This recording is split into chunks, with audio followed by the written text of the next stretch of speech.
Hello and welcome back to OT, the podcast, where we talk about watches, time, and how to spend it. Come on, Andy, let's go party. My name's Felix. And I'm obviously Andy. How you going, Felix? Obviously very excited about something. Yes.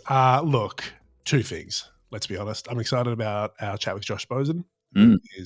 He's a fixture of the Australian watch and luxury lifestyle scene. He writes for a bunch of places, but he's just a lovely person, to be honest. And he's got I'm going to say fairly enviable Instagram account. I mean, it's 2022. I see him at the occasional watch event and I see him on Instagram and he looks like he's got a great life. He's a great guy. Yeah. Known Josh Bozin probably 10 years. Yeah, he's sort of a similar vintage to us in our professional careers of around this space. So That's for a whole bunch of interesting places, travels a lot. Good to talk about watches. And he repped OT at Watches and Wonders as well. So he was our man on the ground there. So we'll be chatting to him about his experience. He occasionally underdresses in very cold climates. He does occasionally underdress in very cold climates, Felix. You are correct. Anyway, what have you been up to? I've been obsessed, low-key obsessed about what I'm going to predict is the defining cinematic masterpiece of the 2020s. Which was what? Well, I've only seen early looks and teasers, and it's apparently filming now. I am, of course, talking about the Barbie movie. That's why you're ready to go party. Yes. Though, side note, apparently Aqua will not be appearing in the movie. Is that controversial? I mean, name a more iconic duo than Aqua and Barbie Girl. Maybe there's a spin-off series coming or a spin-off film coming. Or maybe, who knows? The Barbie universe. It was probably unendorsed by Mattel or something, and there's some beef going back 30 years. So, Barbie movie. I'm genuine about this. I'm not taking the piss. I'm really into it. It looks great. It looks like the sort of OT on-brand wholeness that we need in Hollywood. Wholeness and wholesomeness. What do you think of Margot as Barbie?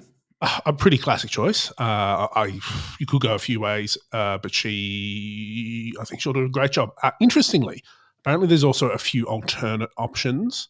So I don't know who they are yet, but there's like Kate McKinnon's in there and someone else whose name I've forgotten. But I wanted to talk to you about our friend and Tag Heuer ambassador, Ryan Gosling. Don't love him as Ken. No, a lot of people don't. He's too old. He's 40s, right? I think he should be the same age as Margot Robbie. He's just, I don't know. It's a choice I can see making sense, and I am taking some consolation for, just as we're getting alternate Barbies, we're also getting some alternate Kens in the form of Ncuti Gatwa, who is the new Doctor Who, and Shang-Chi himself, Simu Lui, also stepping up in some sort of Ken-like universe. But I had a question. I had this conversation last night. I wanted to ask you your thoughts. Who would you cast as Ken? As Ken, if he's going to be... Well, Margot Robbie must be early 30s. Sure. I'd say she's 32, 33. So someone in that ballpark. Who would I cast as Ken? And they've got to be... Let me just say, I also don't love Ryan Gosling's energy for this. Like, I don't think he's funny enough. He can do funny. I just don't like it. You don't like Ryan Gosling? I have to be in a very particular mood for him. I'm just displeased. So what mid-30s actor could replace Ryan Gosling if he was sick? You know who is probably perfect? I hate to say it, but it's probably Zac Efron. Yes, that was another. I did look into this. A lot of Zac Efron was a fan choice. The Hemsworths are too bulky. Hemsworth as well. He, like, if you look at his role in like the Ghostbusters movie, he does an excellent himbo. But I can't see Hemsworth playing it, pardon the pun, straight enough for Ken. You know who would have been straight enough? Armie Hammer. Fuck. Yeah, he's basically just a doll. The other one that I thought would be great, and probably pushing there in age, but I think has the look and can do it justice, Skarsgård. Alexander Skarsgård. No, disagree with you. If it was an evil Ken. Have you not seen Wholesome Skarsgård? I have, but there's just something unsettling there for me. Okay, fair enough. Was it Big Little Lies? Yeah, he's a horrible character. He's horrible. terrible. Ruined Skarsgård for me. ironically, watch him in Generation Kill as a Marine, and he's the most wholesome person in the world. No, he's good at killing enemies. He's an actor. Who knew? Actually, you know who'd be good? Who? Harry Styles. Oh, is he chiseled enough? He could get in shape. Soft boy. He could get in shape. Yeah. But I think Zac Efron. It's a Zac Efron film. Yeah, I reckon Zac Efron's got slightly the wrong face, but we live in the age of cinematic masterpieces. Diversity, yeah. And what's the premise of this film? I don't know. You don't know? I don't think it's too clear at the moment. Did she escape the Barbie world and she entered Margot Robbie's character Barbie? That is, she escaped Barbie world and entered. It's essentially, I think, the Mattel franchise version of Doctor Strange and the Multiverse of Madness. Right. Here we go. You've also got to wonder, will Ken wear a Tag Heuer? I think they'll find a way to slip in a Formula One or something. I mean, yeah. There's a collab. I mean, honestly, Tag Heuer will do the collab. They've done the Mario one. Why not? It'd be pretty cool. I'd be into that. Okay. Another watch release that I just want to briefly talk about. Breitling Superocean. Sure. Tell me about it. A new collection. This is their second major collection overhaul they've done this year. They've been working hard over there. Just overhauling everything. Yeah, overhauling the coals. So we have seen a bunch of new watches, a range from 36mm to 46mm. Lots of colours, a couple of bronze. There's a Kelly Slater version with an orange dial and a green strap. Inspired by the slow motion, in air quotes, chronograph of yore, a spectacularly useless chronograph with no registers and a central minutes chronograph hand. So essentially it's a diving bezel made more complicated. They've obviously gone for a time-only version and done that big blocky hand that they've conveniently sort of twisted around so that it doesn't look like a snowflake. Have you seen any of this release or the sort of the internet commentary around it? I have. I saw a few people trying to claim that it was ripping off Doxa's coloured dials. I mean, does anyone own coloured dials? I don't think anyone owns. I think there's a few colours in the world that people legitimately own or businesses legitimately own, but otherwise... our friends at Tiffany, can we call Tiffany our friends? Tiffany, yes, our dear friends. But no, I've seen a bit of that. People just in general unaware that Breitling does have a bit of colour in their history. Yeah, and dive watches. I mean, that's the thing. Like, it's a bit of an uphill battle to sell a Breitling dive watch. I think it's much easier to get the aviators and the Navitimers over the line, but I don't hate them. No. I'd be interested to see the sort of 36mm model. So, what are the sizing intervals? Do you know? 36, 42, 43, 46. I think. Okay, I'd be interested to see the 42. Yeah, I do think it's a slightly odd look with that really big, broad chapter ring that I know is a historical. It's massive. It's a massive chapter ring. Yeah, it's a look. I mean, look. To be fair, it looks like its own thing. It's not a total clone of every other dive watch ever made. So we'll have to get hands on with them at some point and do them out. Speaking summary watches. Summary watches? Silky smooth transition there. That was expert level. Yes, Felix. Today's episode is brought to you by our very, very good best friends at Nomos Glass Hute. Have been supporting us for a long time now, so make sure you check out their new releases. We've been talking about their new clubs, the Deep Pink more recently, and Felix talked about the Ahoy Atlantic last week and how it sort of stacked up against his. We love Nomos because they're not just sort of serious dress watches, and the two watches we just mentioned are, great examples of it, Felix. Yeah, quick question. Is it Deep Pink? It is Deep Pink, isn't it? Deep Pink, and then the other watch that I have at the moment is the Blue Purple, which looks blue purple. So I got them mixed up and thought it was Deep Purple, like that classic 70s rock band. Dun, dun, dun, exactly. Dun, dun. No, it's blue purple, which is a little bit of a deep purple or a bluey purple. I don't know. Anyway, I like the club, Felix. I like the club because it's a exceptional price point. It's an exceptional manufacturer. It's a price point where I personally think, have fun. Get something to mark a special occasion, which is sort of the point of the club campus. It's meant to be one of those celebratory watches. And, you'll remember last year we talked about the Future Orange, This year it's deep pink and blue purple. It's just lovely. It's just a lovely color to look down to on your wrist. And I think, yeah, like we sort of said, like especially for that that price point. Again, speaking of not owning color, like no one having a monopoly on it. Why not? Why not do it? Why not wear it? Mix it up. It'll make you feel happier. Guaranteed. Every time you put that watch on, like my brightest watch is bright yellow dial. I love it. I don't wear it all the time, but whenever I do put it on, I feel better. Yeah, and it's one of those things where, it's too loud, it's too bold. No, it is. You're talking about a 3 centimeter circle on your wrist. Sure. That's going to be covered most of the time by a shirt or a jacket, and when it's not, like no one's honing in on that one pop of color. Yeah, but they're honing in on your terrible shoes. Yeah, your terrible shoes. I'm sure Josh Bozin can tell us about shoes later on. But I love these styles because of the color, but also because of the texture you get on them. And there is a nice sort of base texture to the dial color. There's some additional texture from the applied markers. It's got a bit of a California action going on. There's a little orange hand, orange highlights along the minute track as well, I should say. The size is quite good. They're sort of 38 mil, a little bit longer lugs, so it wears a little bit bigger than you would expect. But the straps are super comfortable, so they sit nicely on the wrist, and they're really thin watches as well. There's just not. They do have manual winding movements or an automatic movement option across the club line, but they're slim. Like they are designed to just kind of go with you wherever you go.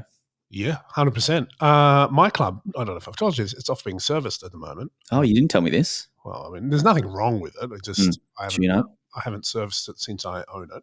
And, I do occasionally get it wet, so I thought I should probably do something about that. But that's why I've been wearing the Ahoy.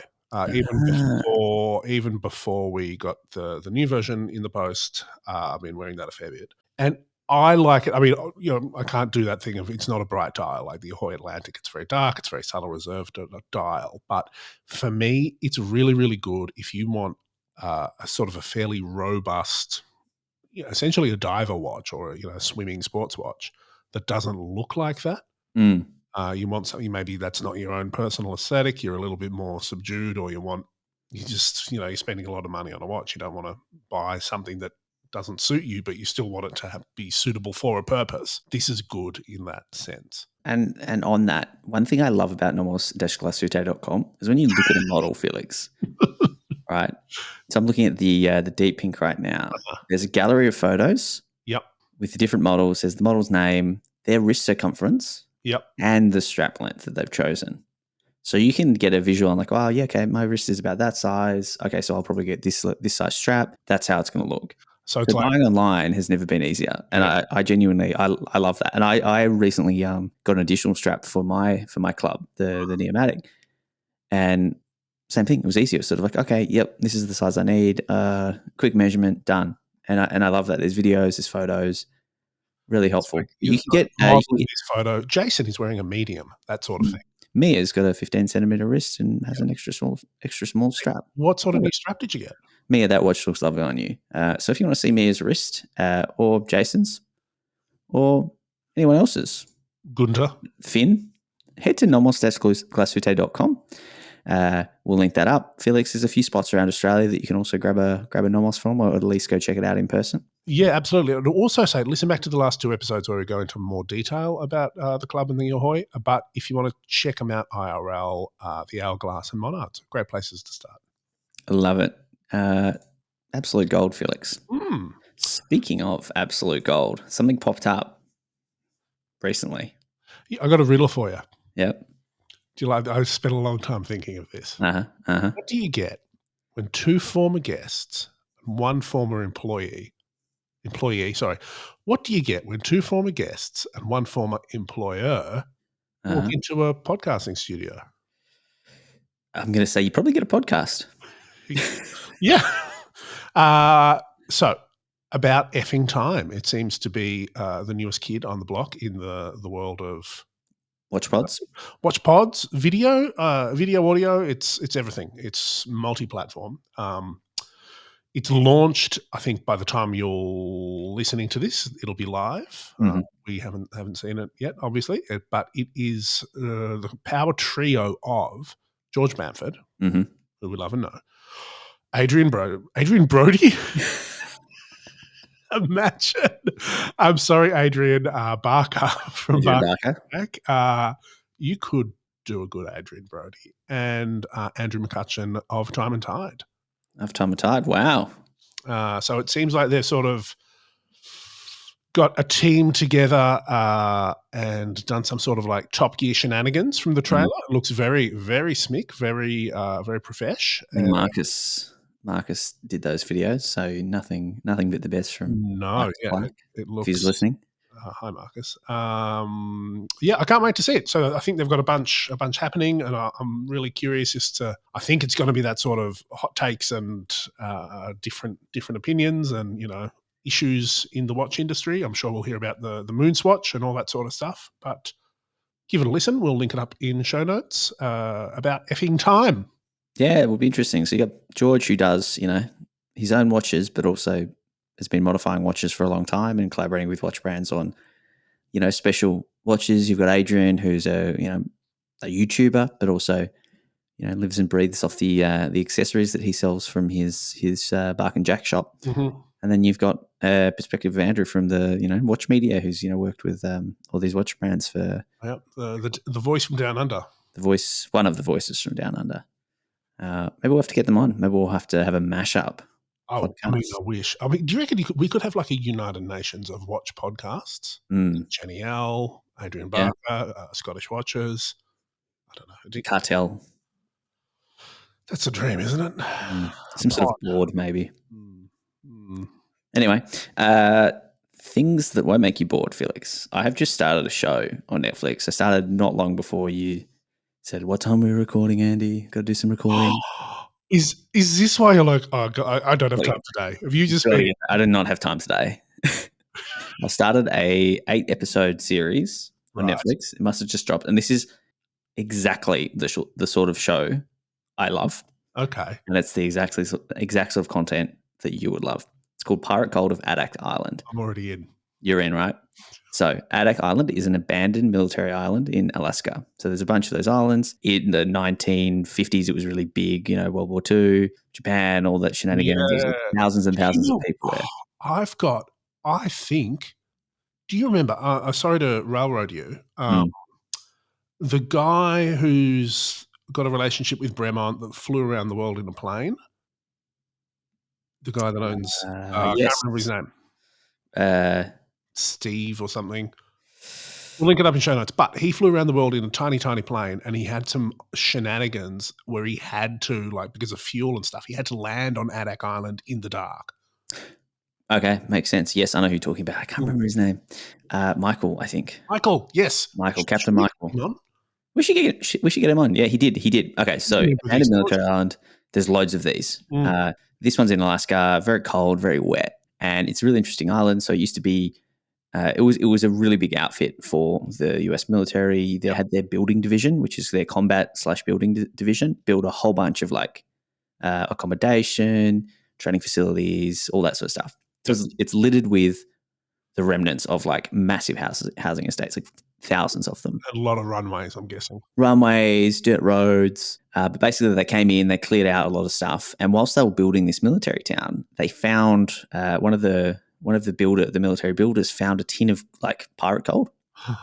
like pieces of 8 sort of vibe? Yeah. So it was in a food tin. Right. And then maybe not long after, on the other side of the island, another guy found one. What? Right. So it turns out that there was a pirate named Captain Gregory Dworgstov, who was a Russian pirate. Who he frequented the island because he was a pirate and he was a seal hunter. And it's been illegal for a long time, but he would hunt seals there. So he knew this island really well. Right. And in the late 1800s, he was on the run from the Navy. Don't know which one, but I'm sure it was one of them. Several navies. And so he was on the run. He'd just taken a massive haul. He put it all on one boat, one of his boats. He had a fleet, one of them, and he fucking flew down to Adak Island. And he knew, and so the story goes, he pulled up with 300 tins. With which was about 300. Oh, sorry, I think it was 150 tins. Sorry, right, okay. 160 tins with about $2 million in gold in each of them, and he stashed it on this island. And he was on the run, so he kind of planted it around, left clues and symbols and stuff. And he was on the run, but he got killed before he got to go back and find it. Uh-huh. So this town is now, it's 2020. the town is like falling apart. There's 45 residents on the whole island. Yep. Because the military pulled out, 30 Sure. years ago. The Probably mayor still is, own it. everything's run down and the mayor's trying to save his island. So he has commissioned a squad to come and find the treasure. And he's going to keep 95% for Adak and rebuild the community and rebuild everything on the island, which is about 350 mil. Genius. And everyone else in his crew gets their split of the 5%, which is about $3.5 million US. Not bad for, So to make things more complicated is Alaska. So for like 9 months of the year, all of like the land freezes over and you can't dig. Also being a military island, lots of unexploded bombs. Sure. And so he's got this crew in. There's a geographer. There's a couple of locals that are fabricators. There's some treasure hunters, and it's about 6 or 7 people. And they've basically got like 3 or 4 clues. And they've come together, flown into this island, and they're trying to track down his treasure. And so it's just so fascinating. It's just because it's probably all bullshit, or it's all been taken or whatever. Mm-hmm. I don't know. And don't Google it. Don't Google it. Just watch it and let it happen. Okay. But they're doing stuff like, okay, well, this is where one was found. So, and to make things worse, they have to, obviously the military came in and like built infrastructure and like flattened hills and whatever. So they have to kind of work out how the landscape has changed. Hence the geographer. So one of the first things they do is they find, okay, well, this is the bay he would have pulled into. He needed to anchor his boat. Yeah. This is all sand. So where would he have anchored it? 100 years ago or whatever. So then they kind of go underwater with the cameras and they find a little pool of rocks and they're like, right, this is it here. Okay, so that means he probably went straight up onto the shore here and walked this way. And it's fascinating. But I just love the concept of like, man needs to save this, island. Let's have a treasure hunt. Plus the genius of selling it to Netflix. Exactly. Well, David Concannon probably negotiated the IP rights on the filming. Hey, Andy, I know we've got to talk to Josh Bozin, but let's quit now so I can go watch it. Yeah, it's 8 episodes. I've watched 2. There's not going to be enough, but I see it. I kind of want to go because they're literally like, and some of the guys that grew up there, they go back to their housing estate that was, they grew up in the 80s and just half the house is missing. It's just completely abandoned. Yeah, creepy. And it's 45 people on an island keeping it together. And so the mayor's like, oh yeah, go down to our records department. And it's just fucking, there's mold growing. There's like grass on the floor inside this building. It's just amazing like how untouched it is. And, you can just see how different industries left the island. The military left everything dried up. We'll put up trailers for that and no spoilers. Hey, if you had to wear a watch on Adak Island, I assume you're going to wear it on some sort of badass NATO strap. Yeah, speaking of Felix, our friends at Artem Straps just sent me some new Artem NATO straps. Did you get them? Black, blue, and classic grey came in the mail for me. I did. I got exactly the same colours. Yeah, I mean, perfect, mate. I put the navy, which perfectly matched my vintage Tudor, 1979 Tudor Submariner. Strapped it straight on, super comfortable. One thing I noticed was the length. I don't have massive wrists, so they've noted my wrist size down, but the perfect amount of fold as it kind of comes through the buckle, that little holder, and then down back again. Got to get the folder out. Really nice thickness to it. Yeah, really premium. Felt secure on my wrist. I think I'm just holding them now. I haven't popped them on anything yet, but I think I'm going to whip out the watch tool. Really not bulky. I was actually surprised at how they weren't bulky at all. I was expecting this kind of looks long, thick material. Is this going to be a bit bulky? But no. Yeah. Perfect. Good. Hardware's good, as always. It's great to see the grey NATO. It's a bit of a classic. We're still waiting on the pink NATO that they're going to do. Yeah, I think they've said it's happening. They're gonna bring it out for summer. Maybe with the Barbie movie. There we go. Artem Tag Hoyer. Get Ryan a NATO to wear. Aqua Racer and Artem and Gos. What a combo. 3 of my favourite things. But if you want to check it out, it's artem.straps on Instagram or artemstraps.com. Yeah. Spam them. Just tag them on pictures of the Barbie movie. I'll get them. They're great supporters of us, so that means you guys have to support them greatly. Yeah. Felix. Okay. Josh Bozin, we've talked about him. He's probably been to Adak Island, probably had some sort of GQ event there, but what a lovely guy. You guys are going to love hearing him, so I think we should just get him on. Let's do it. Today's guest is Josh Bozin. Who's Josh Bozin? He's a freelance writer and content creator who puts the style in lifestyle. You've read him in GQ, The Rake, Harper's, Bazaar, plus much more. He's a contributing editor for Icon, and, he's this week's guest. Welcome to OT, the podcast, Josh. Felix, Andy, thank you very much for having me on. Our absolute pleasure. Yeah, It's honestly. nice to have it's a nice little wrap you gave me as well. I've never had that done to me or given to me before, I guess. You're hype man. We headed to joshbozin.com. I looked at where you'd worked for. I pulled some top highlights out of your the old CV, put them in a paragraph. Nice. And We are available for job interviews as well. So if you do need like someone to come and hype you up for something, I'll be a reference. Yeah, okay. So if you've got any wrestling matches or comedy shows coming up, we've not considered that. We would be an incredible hype duo. We could do it. You guys would, for sure. Okay. Let's pitch it. Let's pitch it out. I feel like this episode's going to be good because, I mean, you're coming off David Concannon. That was a stellar episode, wasn't it? Honestly, the only place that we could go was up. Let's just say that the fits on the Titanic were not as epic as on your Instagram account. The fashion fits? Yeah. Wetsuits. Yeah. Wet fits. Yeah, wet fits.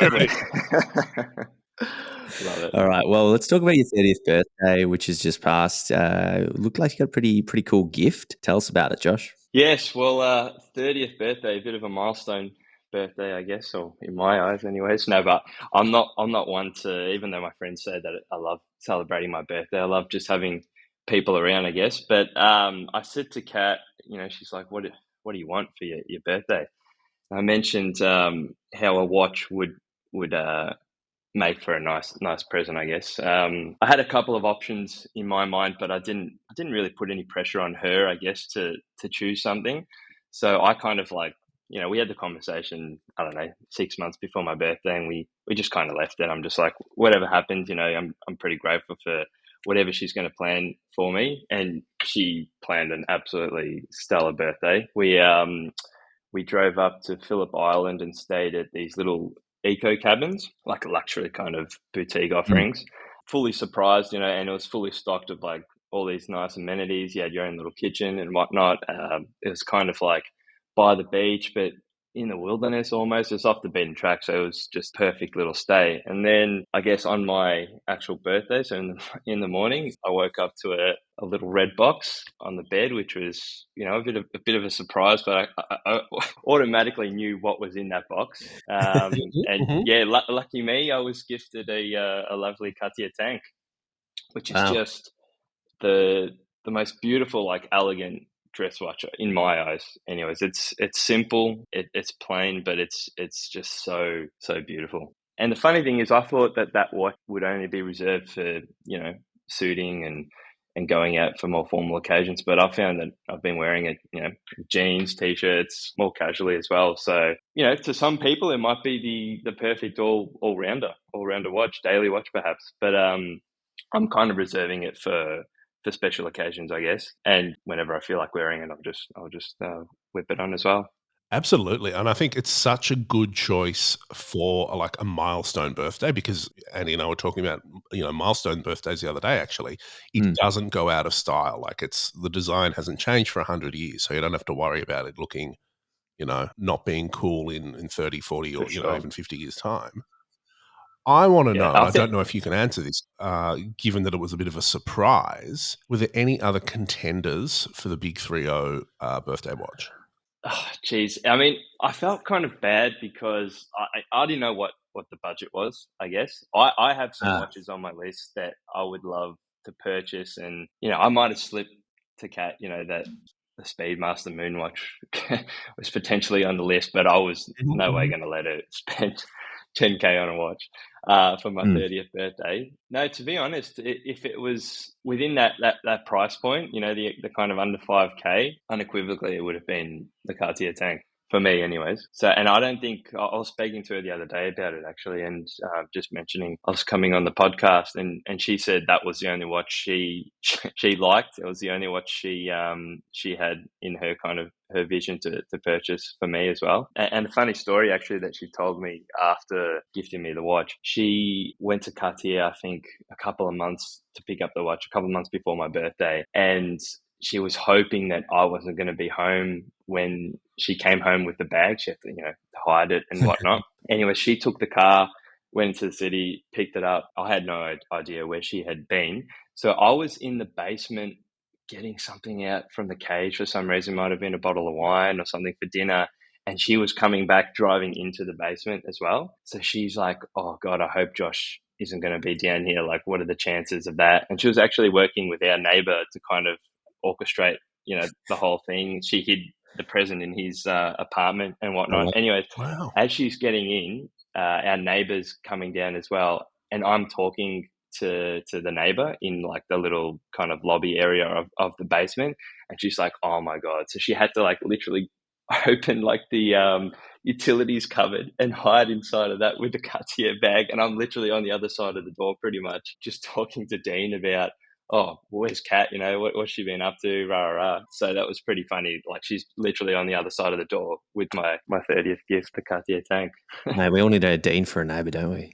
Shenanigans. That Dean, what a guy. Just Dean is a shout out to Dean. He's actually the best neighbour. He's the kind of neighbour that you need in your apartment block or on your street, whatever it might be. Those surprise schemes, there's a lot of effort. Yeah, a lot of work goes into a surprise. So glad to hear she got you, and what a 30th birthday present. That's very, very cool. So you've been in and around watches for a few years now, and it's sort of escalated over the years. But how has your interest in watches changed with time? And I guess part two to that is, how have your tastes in watches changed with time and experience? I think it's kind of been a natural progression for me. I've always appreciated nice things. I've always appreciated watches. I guess while this might sound trite, but in the most simplistic form, I enjoy being able to tell the time at the flick of the wrist rather than whipping out a large phone or anything like that. Growing up, my granddad wore nice watches, so I always kind of had an affinity for watches in terms of like what was he wearing on his wrist, and I always kind of wanted to put something on my wrist. I think my first ever watch was in primary school. It would have been maybe a Baby G.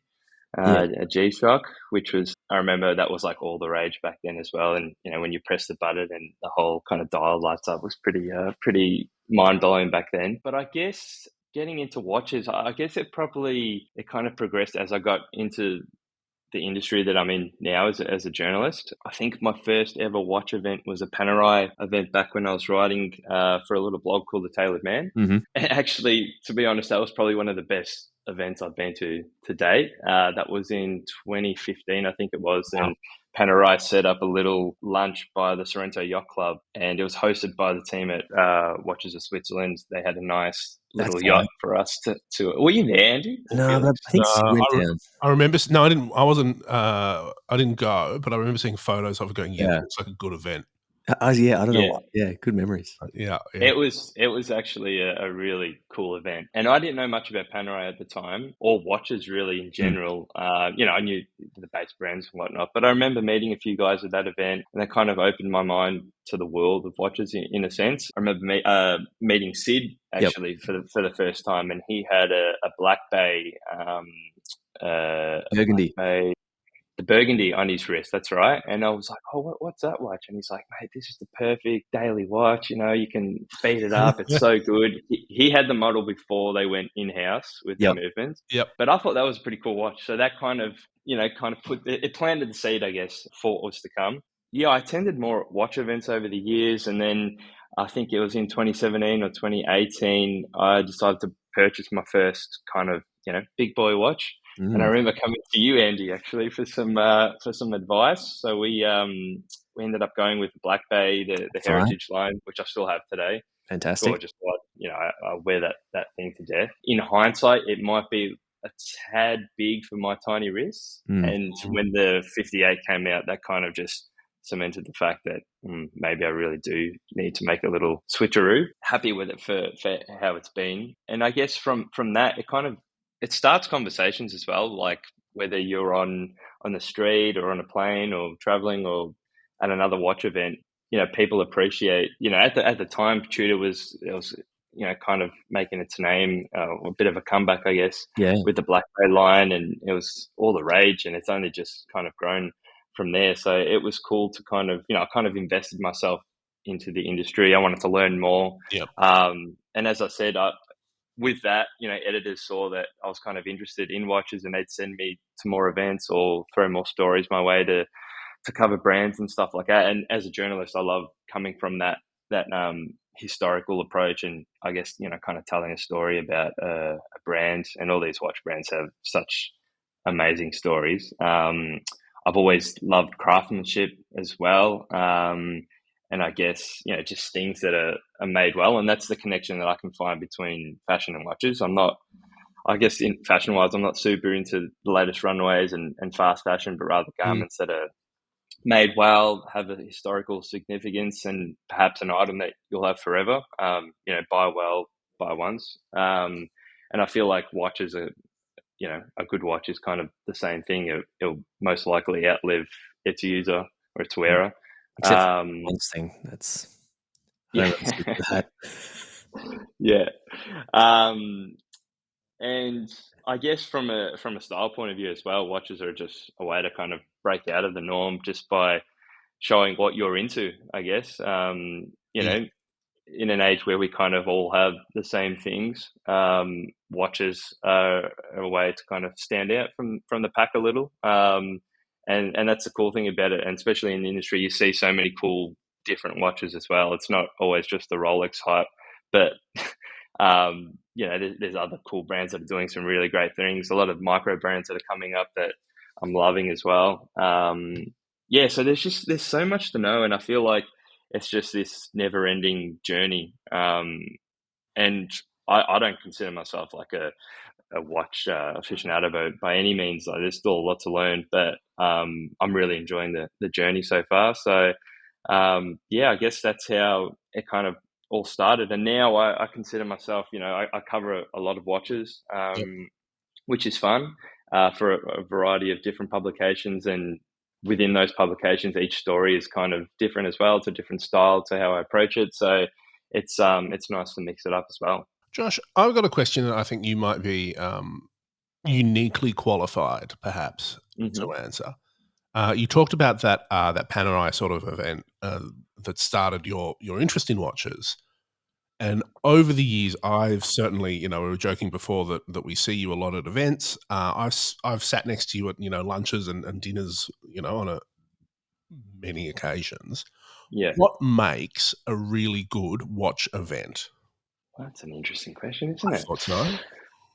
Yeah. I find, for me, maybe like it's a bit of nerd in me, but I love just hearing the history of the brand told by somebody that's super, super passionate about that brand. And I feel like some watch brands do that really well with their events. You kind of dive into the history of the brand, and you can feel it's kind of like infectious, that passion that kind of exudes from whoever is telling the story about it. And I also think a good watch event is the people that are at the event as well. And I feel like within the little kind of niche watch community or watch media in Melbourne anyways, it's a good mix.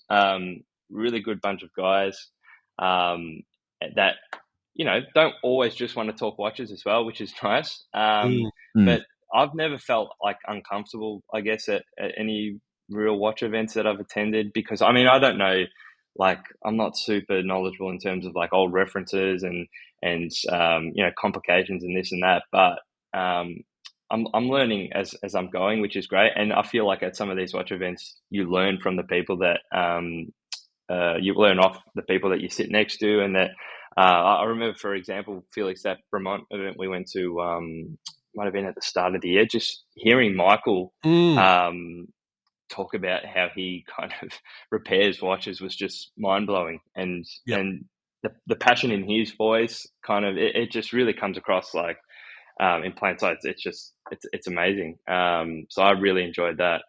But there hasn't been a lot of events since COVID, I guess. It's only kind of just making its way back now.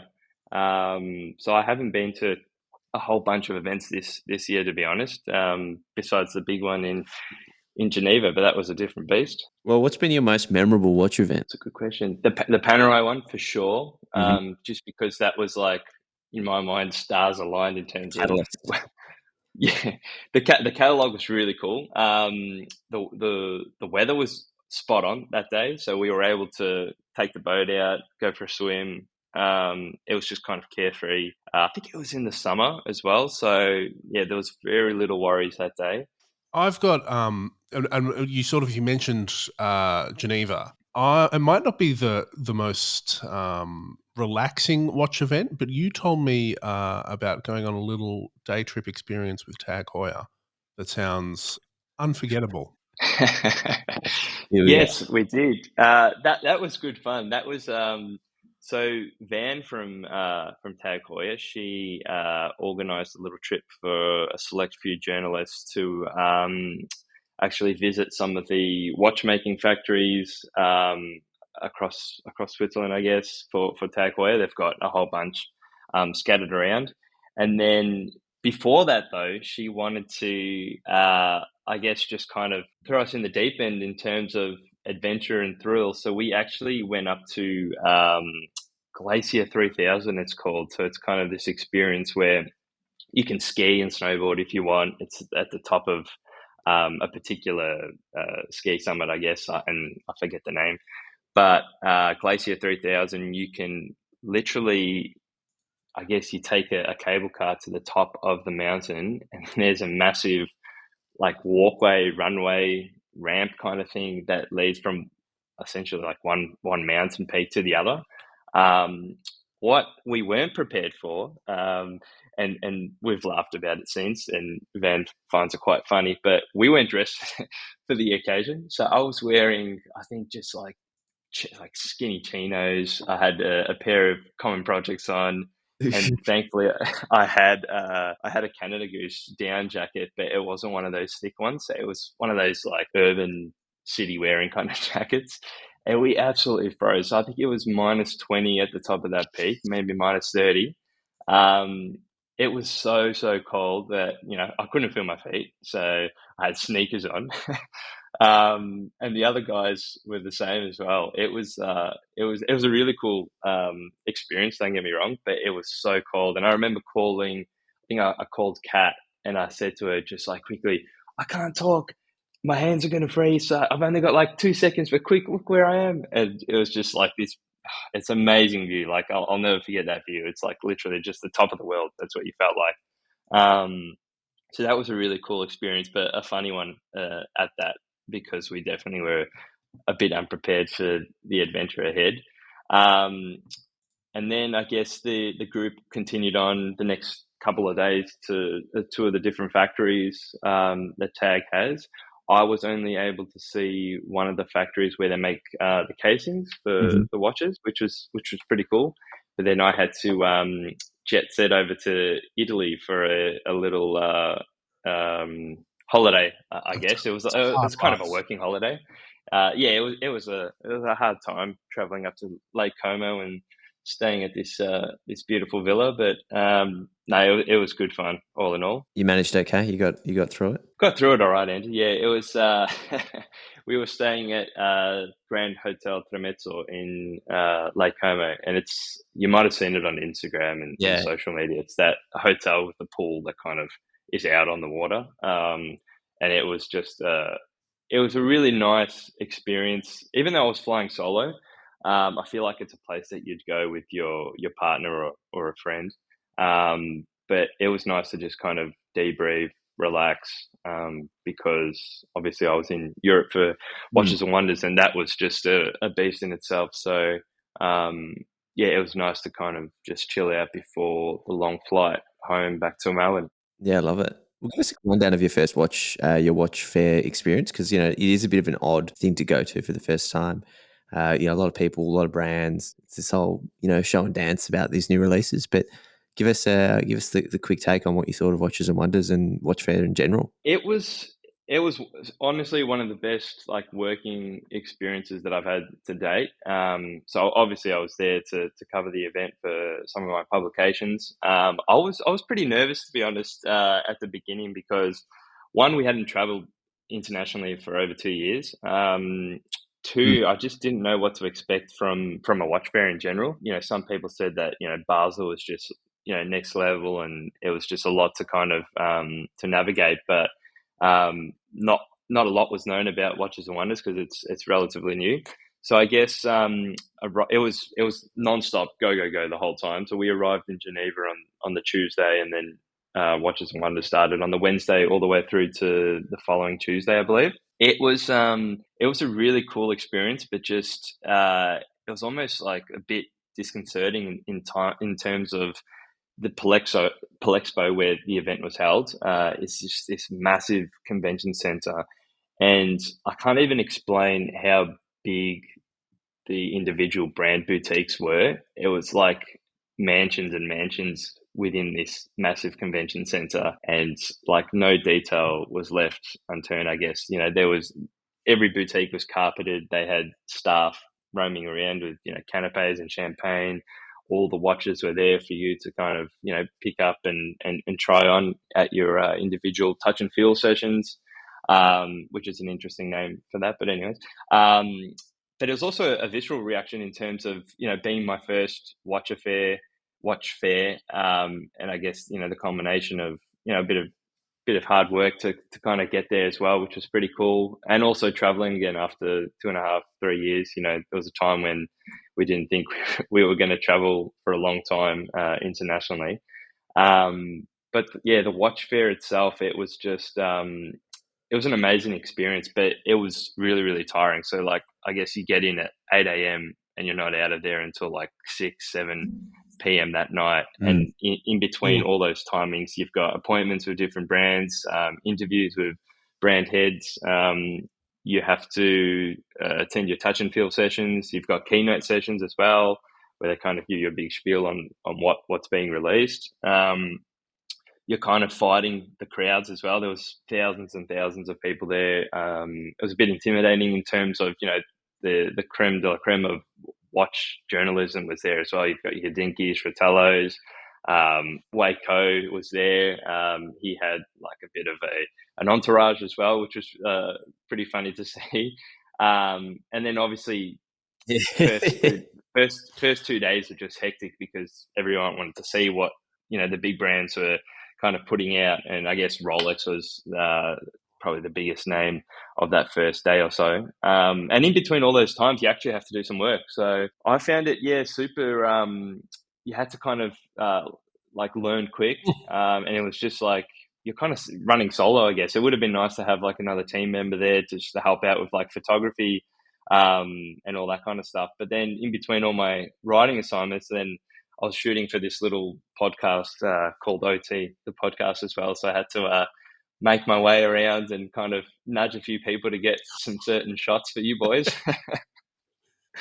which was an interesting experience in itself, especially when Andy's messaging you at 1 a.m. saying, hey, mate, these images aren't going to work, so can you go back and do that again?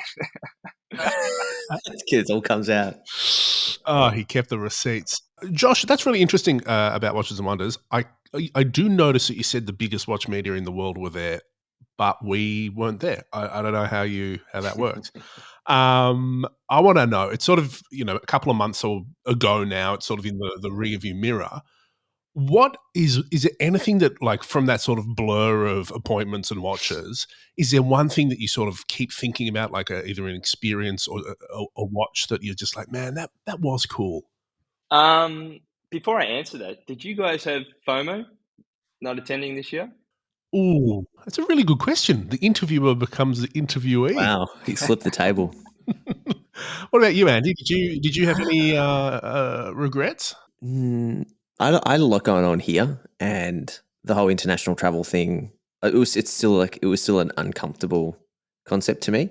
Yep.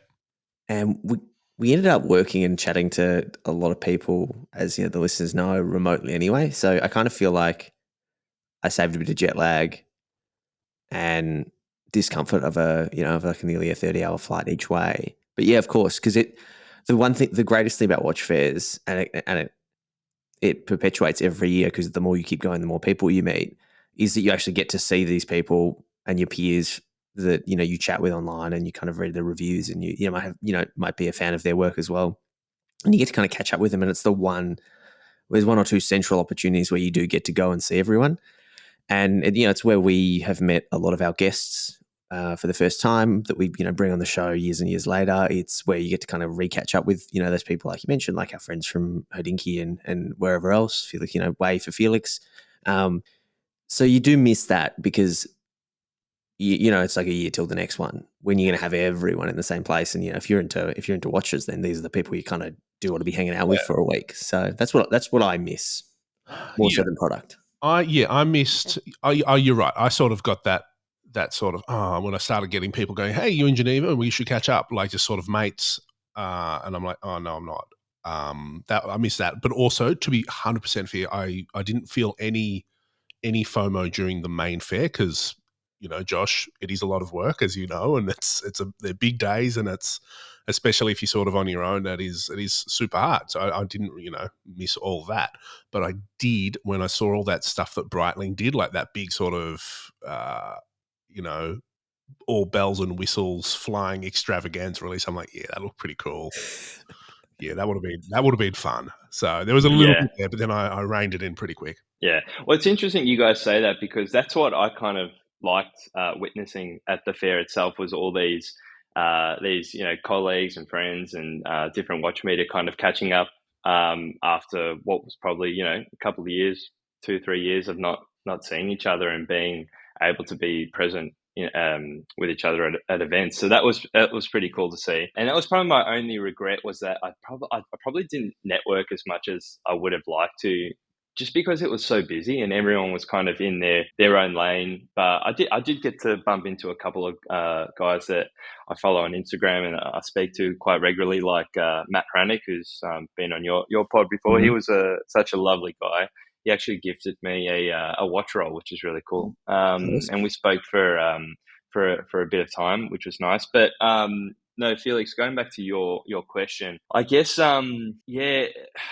I mean, if anything that sticks out in my mind that I really enjoyed, it was just seeing just experiencing the watch event for the first time was just amazing for me, and it's something I'll definitely want to do again. It was kind of like an infectious experience in terms of just seeing these different brands and learning their history and learning about their past references and whatnot. And it's cemented the fact that I want to do more in this industry as well. But there was some like ripper releases as well from some brands. Cartier was one that stuck out in my mind. And it's hard not to be tainted by other opinions in the heat of the moment. But I think Cartier's novelties were just pretty perfect in my opinion. That Santos Dumont in the pink gold with that lacquered like off white creamy dial was just like out of this world. Like it was so nice on wrist. Yeah, Santos Dumont is one of black, my favorite watches of all time, I gotta say. Yeah, it's the perfect watch. And that black tank must as well. That literally had everyone up in arms. Like I posted that on Instagram and everyone's messaging me like, when can I get this? Like, oh my god, it's perfect. So that was pretty cool. But then actually surprisingly seeing brands like Van Cleef, I was covering them for Harper's Bazaar, and it's probably not a brand that I would have actively gone and searched for and see what they were kind of releasing, but learning about their watch collection, and I guess they're really kind of masters in that whole hot horology. It really pleasantly surprised me. I don't know if you guys have seen some of their releases, but like that one Lady Apple's piece that they have with the two lovers on the French bridge that come together to kiss each other at midnight. That's just it's pretty great. Next level. And it's not something I can really relate in terms of how these watches and the complications come together, but it's just mind-blowing nonetheless. And then I had another really cool experience during the week. Piaget actually were really kind to offer me a solo factory tour in their Plan-les-Ouettes location. I don't know if I've just butchered that pronunciation, but neither do we. But it was about 30 minutes outside of Geneva, and it's the factory where everything's done besides movement. So I had a solo visit. I was chaperoned, if you will, by Balthazar de Pury, and he was just a wealth of knowledge of Piaget, the brand itself, but also just the watch industry in general. He's seriously knows like so much about just different references of all these different vintage pieces. He's actually super into pocket watches as well, and he's writing a book about that, which is coming out later this year, I believe. But he showed me around just how the casings come together, how the dials come together. I was able to see like the craftsmen working in real life, which was amazing, IRL. And yeah, that was a really cool experience, and it was a bit strange. They actually, yeah, for sure. And they actually had a lunch planned. So I think there might have been a group of journalists that were meant to accompany me, but they didn't rock up. So I was literally the only one there. And then I had a lunch just for myself, just by myself. So I literally had this massive round table that was meant to be filled with 12 or so journalists, but it's literally just me and Balthazar. He had already eaten, so I'm literally eating this massive fish just in front of him, talking about watches. So that was a pretty cool experience. There you go. You made a new friend then. Just one-on-one time with Balf. Yeah, for sure. Balfy, as he lets you call him. Well, let's go to a more relatable scenario than one-on-one lunches with Balfy.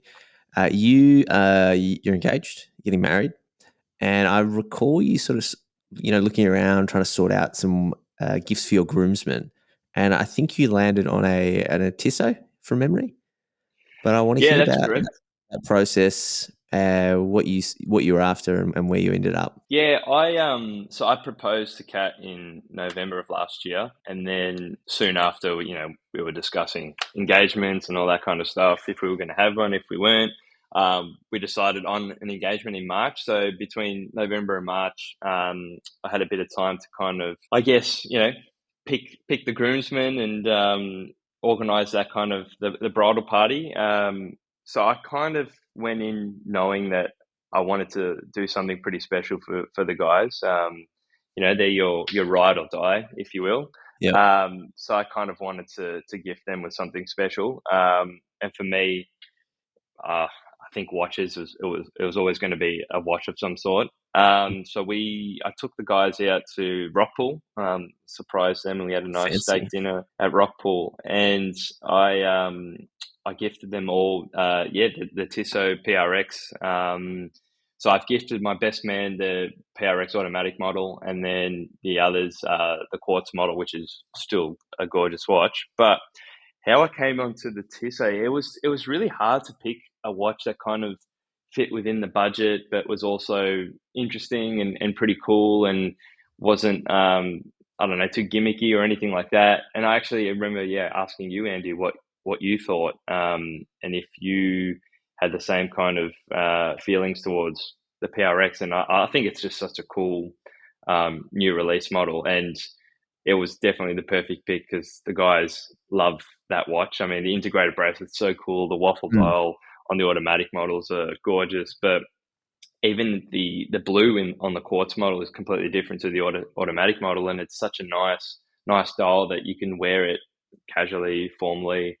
So all the guys were like, kind of losing their minds. They're like, oh my God, this is so cool. Like, what the hell? And yeah, I just landed on that watch because of how it looks. I love that kind of vintage 70s appeal to it. I initially wrote a story on the launch for GQ, I think it was. And at the time I thought, oh yeah, this is like a really cool watch, but I didn't get to try it on wrist until maybe like 3 or 4 months, or maybe even longer than that afterwards. And it was until I tried it on that I thought, yeah, this is going to be the perfect watch. And I think, especially within that budget as well, there wasn't a lot of watches that I was considering otherwise. I was looking at the Seiko, the Cocktail Time, the Presage version, which was quite a nice watch as well. Oh yeah, good choice. Yeah, I was considering that, but I thought maybe too formal. I wanted the guys to kind of have that universal appeal where you can wear it casually or formally. I was looking at a few Baltic models as well, but probably just a little outside the the price range. So yeah, we landed on Tissot and haven't looked back. But I was a little annoyed that they released that green model, because that's a stunning watch in itself as well. So I don't know if I would have chosen the green over the blue if I had my time again. But yeah, it looks like they're onto something pretty cool with that whole range.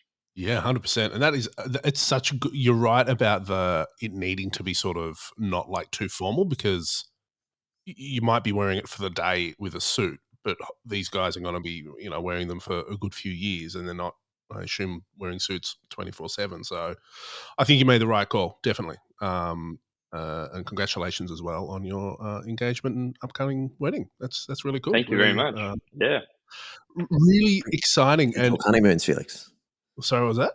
Talk honeymoons. Wow, next. There's so many options, but I do want to talk about anyone that pops over to your Instagram, which we'll link up, cannot help but notice that you seem to be living a dream life of incredible holidays and work trips. And I wanted to get some pro travel advice from you. And I've actually got 3 questions. I want a travel tip in our home state of Victoria, a travel tip in our home country of Australia, and a travel tip of anywhere in the world. Oh, 3 recommendations, Josh. That's a tough question. Okay, we'll start with Victoria. Victoria, I would say, I'm a bit biased. We have a little holiday house / shack in Blairgowrie, and I think the Mornington Peninsula is just, every time I go down, it's just so perfect. We're lucky to have a house there, but we've actually stayed at Jackalope quite a few times, which is really nice. It's in Balnarring. That's like a really cool hotel if you just want to kind of get away from, the hustle and bustle of the city. You're kind of in this secluded part of the Mornington Peninsula. Really nice winery on site. The food is amazing, especially at the, I think it's a two-hatted restaurant at Doot Doot Doot. So that's what I would probably pick Victoria-wise. Or Mitchelton Hotel in Nagambie. That's actually a really nice hotel as well. That kind of feels like it's in the middle of nowhere, but it's only, I think it's under 90 minutes from Melbourne, just on the Hume Highway. And that's an affordable and really cool stay. So we've done that a couple of times. Within Australia. Australia, I would say wider Australia. I'd say Palm Cove. Yep. Queensland. We stayed. Yeah, in Queensland. We stayed in Palm Cove, far north Queensland, 2 or 3 years ago, at this hotel which escapes me now. I forgot the name of it, but it's such a little town. It's like a strip of shops. So there's like 3 or 4 hotels on that strip. So any one of them will do, because it literally overlooks the beach. And it's kind of this, I don't know how to describe it, but it's just so balmy all the time. The weather's perfect. The food's really good. From what I hear, the food's increased in quality considerably over the last few years. And it's a good gateway for leading up to Port Douglas as well. So Port Douglas is about, I think it's like a 30-minute drive from Palm Cove, but personally I think Palm Cove is the perfect spot to kind of base yourself out of, because Port Douglas does get a bit busy, especially in the summer. And then international, that's a big question, Felix. You already said Lake Como, you can't do that. Well, you can. Gee whiz. I see a lot of you in Italy. I don't know. Well, yeah, I'll give you an Italian spot then. Down south in Italy is probably my favorite part of the country, just because you get the most, or I feel like you get the most authentic experience. There's very few tourists. A lot of the people, like the town people, can't speak English as well, so it's all kind of just like struggling with Sicilian or broken dialect of the south of some sort. We have some family in Sicily as well, so it was always good to kind of go down towards that region. But a couple of years ago, we sporadically and spontaneously, I guess, made a trip over to the Aeolian Islands, and there's a little island over there called Panarea, and it's literally this old school kind of vintage vibe island that has a population of like 500, 600 people, but it's where all the fashion icons of yesteryear would holiday. The Armanis would go there. Apparently, the Gucci's would go. The Gucci house would go there, just to like kind of escape the crowds, the paparazzi, and they could kind of do whatever they want on this island. But what I found was we kind of went towards the middle of September, so it wasn't as busy, and a couple of the hotels were kind of closed for the season at that time, so we missed out on all the kind of the partying, if you will. But the food experience there was so amazing, and the beaches were incredible. It's still really warm in September, so I would recommend kind of avoiding that peak season from July to August, and like maybe considering September, just because the weather's great, prices are a little cheaper, and you don't get that all the tourist rush, I guess. But yeah, that's what I would say. It's a little island called Panarea, and from that island you can visit all the other Aeolian islands, so like Salina and Lipari, and they're all incredible in themselves as well. And I remember Jamie Oliver and Gennaro actually did their Cooking with Nonnas show one day. One day before we arrived, they were in Panarea, so we just missed them. But they were kind of showcasing the produce from the region as well. So it's a really incredible part of the world. Hopefully we can get back to that at some stage. I love it. Felix, what are we going to call Josh Bozin's new travel podcast? I don't know, honestly. But you should definitely do one. Maybe a vlog. Just to get a visual sense. Get a TikTok, Josh. Go viral. Yeah. Globin with Bozin or something. I don't know. Josh Bozin, thank you so much for joining Felix and I. It's been a pleasure, guys. Thank you so much for having us. Josh Bozin, what a guy. He was saying off the recording just then that he has been to Adak Island and he found 10 of the tins. But maybe we shouldn't have mentioned that. Damn. If the gold wasn't found already, which I don't know if it is, it's found now. But speaking of gold, if you like OT the podcast, tell your friends, your family, your treasure hunting friends. Yeah. 5-star reviews. Yeah, give 5 Spanish doubloon reviews on pirate casting. Something like that. And we will see you guys next time. Yeah, we've got some great stuff coming up.